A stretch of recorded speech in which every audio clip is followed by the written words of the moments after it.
Hi ladies and gentlemen, this is Mr. Green again, and this is another in my series of geometry videos. Where you should definitely be through with Unit 1 by this time, and you should be continuing to work on Unit 2. We are approaching another topic in Unit 2. We're going to look at the surface area and volume of pyramids. You got the concept of what surface area and volume are by looking at prisms. Today we're going to look at pyramids. Now, in case you don't know what a pyramid is, I want to make certain we have a good understanding of what a pyramid is. Pyramids have bases just like prisms do, okay? There's one base on a pyramid. That's the base down there, okay? And this would be a base edge over here,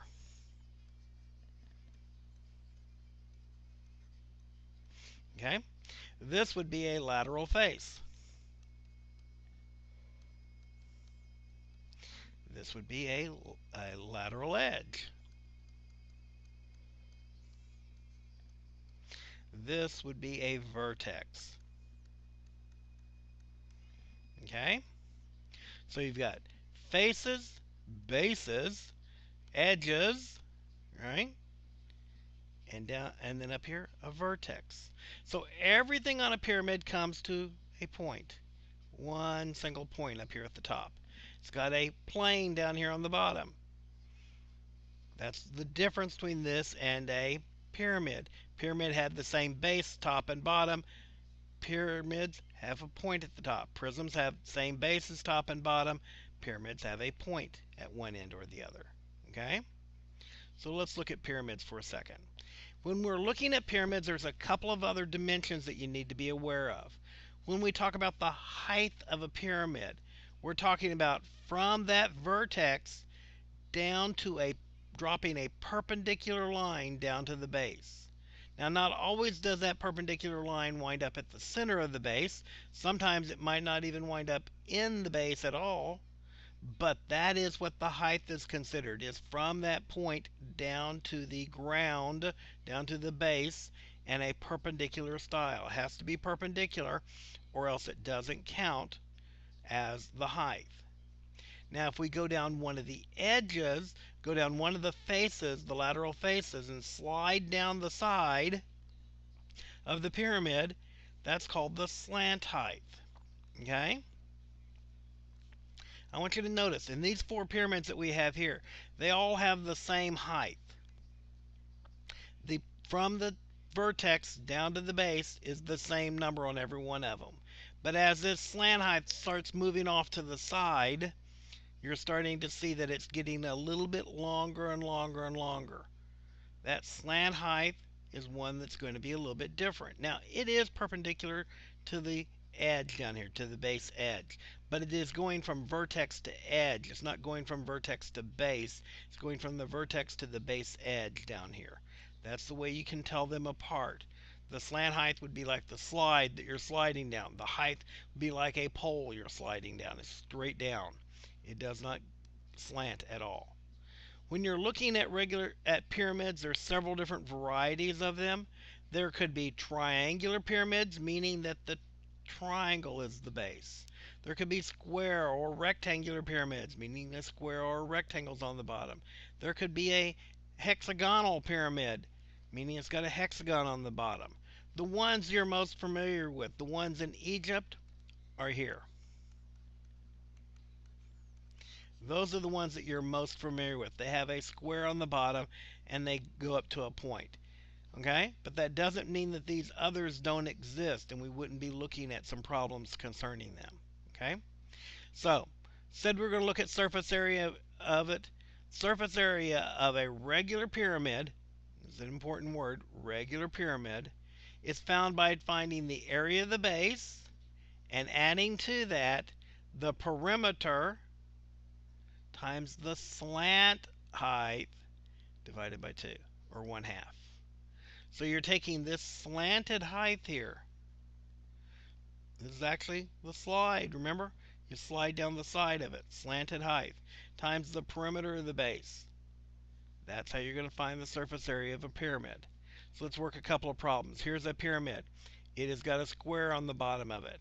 So let's to find the perimeter of the base down here, it's 8 plus 8 plus 8 plus 8, that's 32. To find the area of the base, 8 times 8, that's 64. Now they gave you two heights here. This 10 centimeter, that's the height of the pyramid, but this 10.77 is the slant height. So we're going to take 1/2, 10.77 and 32, combine them together to get this number. Add the 64 to it, and that's going to tell you the surface area of that pyramid. So here's a question for you. If we were painting the outside of the Great Pyramid of Giza here, would we add the base onto it? No, we couldn't add the base onto it because we can't get underneath the pyramid and paint the underside of it. So we would only consider the first half of this formula and not consider the back, the base, because we can't paint the bottom of the pyramid, right? That's a trick that they play with you every once in a while. You need to be aware of it. Here is asking you to find the area of a regular pyramid, and it happens to be a hexagon. So we're going to find the area of the hexagon first. That's 1/2 AP. Well, A in this case is 8.66. Each one of the sides is 10, so that's 60 for the perimeter. So I'm going to take 1/2 of 8.66 times 60. That's going to give you 259.8. That's called the lateral surface area. And then we're going to take the area of that base again and add that. I'm sorry, it's saying that kind of interestingly there, wasn't it? That was the area of the base. We're going to add that 259.6, and we're going to add to that the perimeter, 60 times 14.8 times 1/2. What was the 14.8?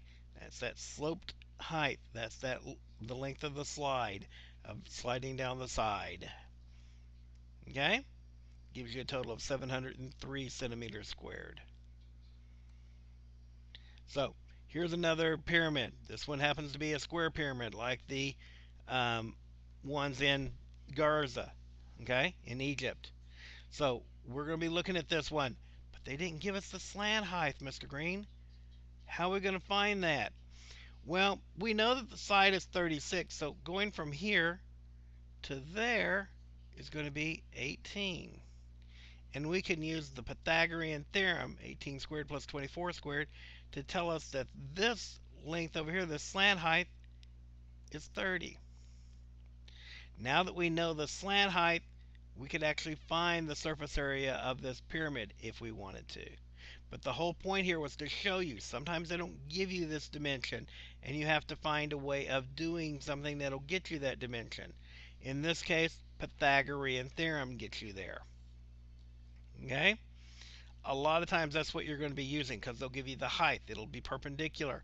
You'll know that it goes into the middle of the base, and therefore you can use half of the side to give you the other half of that triangle, and then you can use the Pythagorean theorem to find that missing side length.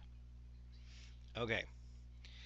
Now that we know that this side is 30, we can find the surface area of this prism, because we can say the perimeter down here, 36 times 4, 144. Area of the base, 36 squared is 1,296. I'm going to take 1/2, 30 times 144 plus 1,296, giving me a total of 3,456 centimeters squared. Okay? Good. Once we get surface area down, we're going to look at the volume. Volume, we're going to take the area of the base, just like we were doing for the surface area, multiply it times the height. But because a pyramid is not as big as a prism, remember a prism would be something that would stick up like this, right? That was a very poor line, very poor edge, right? It would look like that. And I want you all to recognize prisms are bigger than pyramids, right? Same height, same base dimensions. Prism is much bigger than the pyramid. Matter of fact, there's a trick that I play every once in a while. When I am in a classroom, I'll take a pyramid and I'll fill it with water, and I'll pour it into an empty prism of the same size. And I can actually fill that pyramid 3 times and pour it into the prism and not spill a single drop. That's because a pyramid is 1/3 the size of a prism. 1/3. That 1/3 comes into play here when we're figuring the volume. So to find the volume of a triangular prism like this, I got to find the area of the base. That's going to be 13.9 times 16 divided by 2, right there. Multiply it times the height, and this is not the slant height this time, it's the regular height. So 22 times that 111.2, and then divide the whole thing by 3 and get this 816 centimeters cubed. Okay? Here's another pyramid. So I'm going to take the area of the base. It's a square. It's 12. 12 times 12 is 144. I'm going to take that 144 times the height. Remember, it has to be perpendicular height to the base. That'd be this 14.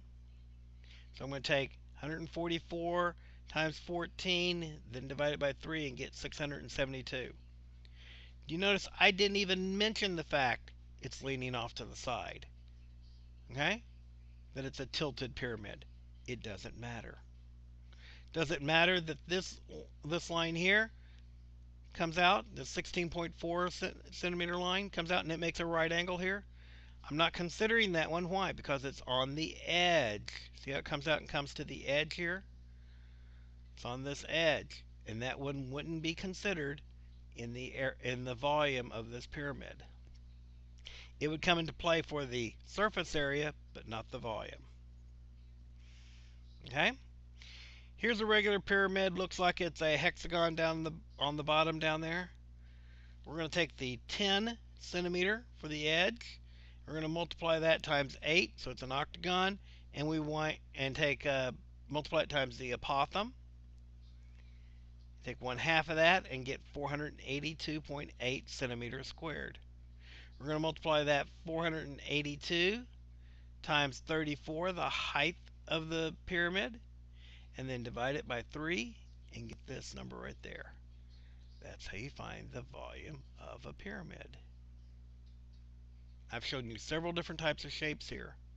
Here's another one. This is a square oblique pyramid. Oblique square pyramid.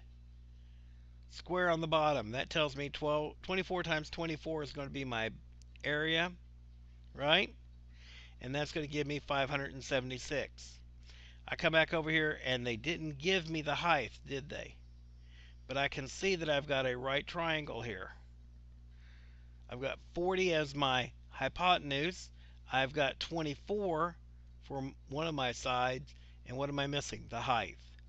If I work out using the Pythagorean theorem, I can get that the height is 32 centimeters. So I now take 576 times 32 divided by 3. I'm going to get this 61.44. Okay. I've shown you several examples of how pyramids work there. You probably need to go through this video a couple different times. You will be calculating surface area and volume of pyramids. Next video, we will be going on to another shape. So you need to make certain you're keeping track of what each one of these different videos does. We've done prisms and we've now done pyramids.